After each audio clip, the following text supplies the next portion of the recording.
Former NYPD Commissioner Bernie Kerrig is with us. His book, by the way, is phenomenal. The Grave Above the Grave, Commissioner of the Police Department of New York. I call him Commish.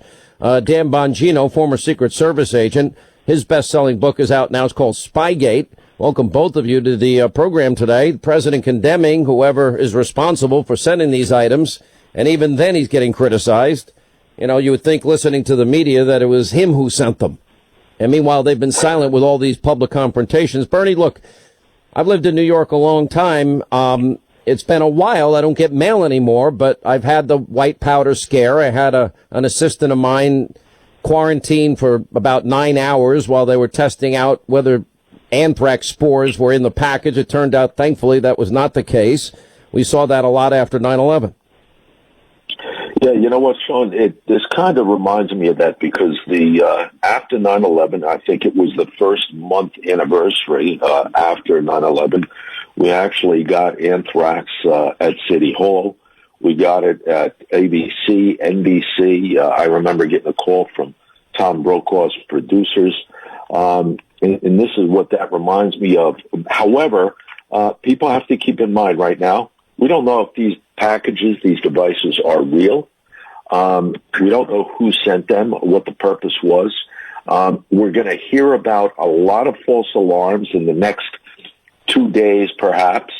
But I would, and I think Dan may agree with me here, I would predict, given that they found these devices and they got them without detonating them, I predict they're going to have a target suspect within the next 2 or 3 days. What makes you think that, Bernie? Well, listen, when you detonate this stuff, you blow it to pieces. It's harder to collect the evidence that you could send through a forensic machine, right? So now you have the package itself, the mailer, the stamps, the writing, the device inside. They're going to break this stuff down. Remember how long it took to find the Unabomber? Remember that case? Yeah, but you know what, Sean? Times are different. Technology is different. Yeah. The mailing system is different. There's so many packages. This is a benefit to law enforcement right now. In other words, they have more packages. And look, on the surface, it would look like Dan Bongino. Okay, it's going to Democrats. It's going to a liberal CNN. People might think, well, this might be right off the top of their head. Their first suspect would be, well, it might be some radical conservative, but we don't know that. We don't know anything right now. No, and there's a lot. And by the way, I wouldn't even call them, they wouldn't be a conservative. They'd be an anarchist if they were. Yeah, I mean, this is going to be condemned as it should be by everybody. I mean, no one incentivizes, no one with a straight face, acceptable and polite conversation incentivizes violence on public officials, and anyone who does is a moron and a savage. I think there's a period, full stop there. But with regard to the Unabomber thing, Sean, you're right. It did take them a long time, but remember with the Unabomber, he was a little more tactically, strategically devious. He would send those bombs, and there'd be an extended period of time between each one where he actually developed new kind of, let's say, ways to put those and construct those bombs together. It was very difficult. With this, they're basically, 0 for 8 in detonations, whoever this was who may have done this.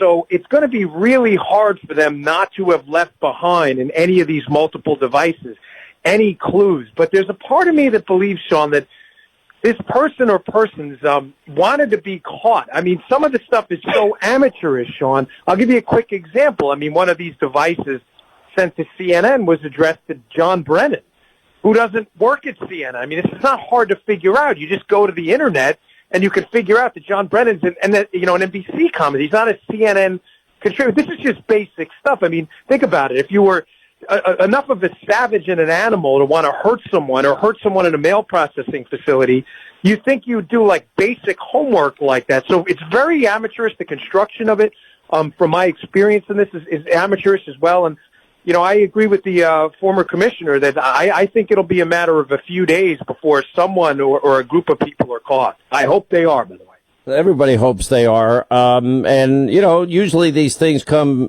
in rapid succession.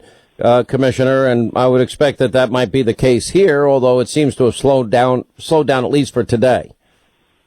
Well, listen, it started on Monday with Soros, right, and then you had a number of these things come in today. We'll see what happens tomorrow.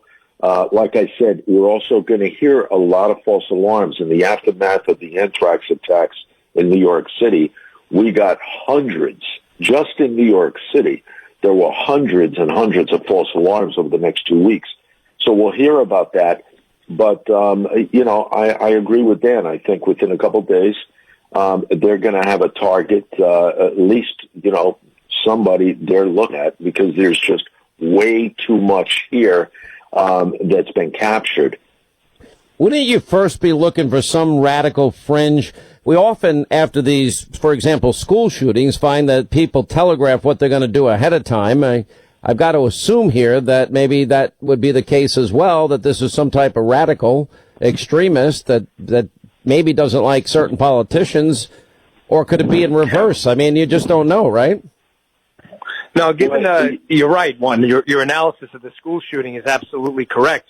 The Secret Service did an exhaustive study on that, Sean, and that is exactly what they discovered, that a lot of these people engaged in this targeted violence, even political violence, political assassination. That's why the Secret Service, ironically, got into analyzing school shootings through the National Threat Assessment Center. They found very similar patterns of behavior, the telegraphing, which you just described correctly so.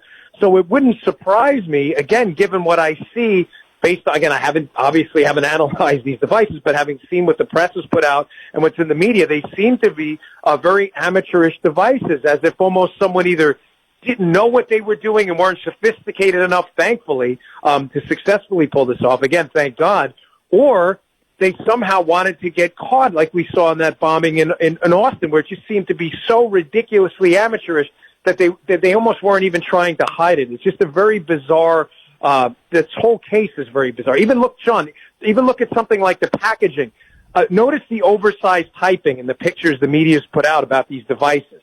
I mean, you're basically telegraphing to anyone who's done this kind of stuff, like me and the commissioner, who has some experience in the space. Look, this package is suspicious. Here's this big oversized typing. It's just, there's something odd about this. Where would you start, Commissioner? Where would you start?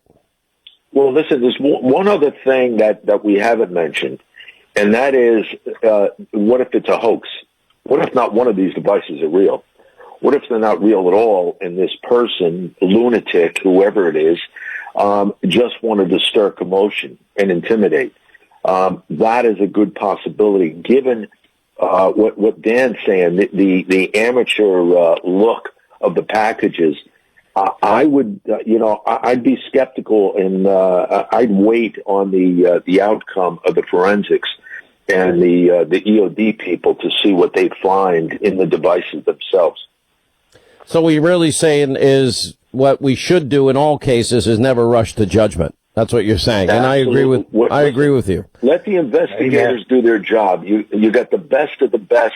The Joint Terrorist Task Force in New York City is the best in the country. Consists of the FBI, a number of federal agencies, including the Secret Service, ATF. You've got the NYPD and the New York State Police. Let them do their job. Let them do their investigation. They're going to identify the suspect, and I'm confident they're going to have somebody in handcuffs rather soon. All right. Thank you both. Commissioner Bernie Kerik, thank you. And Dan Bongino, always a pleasure.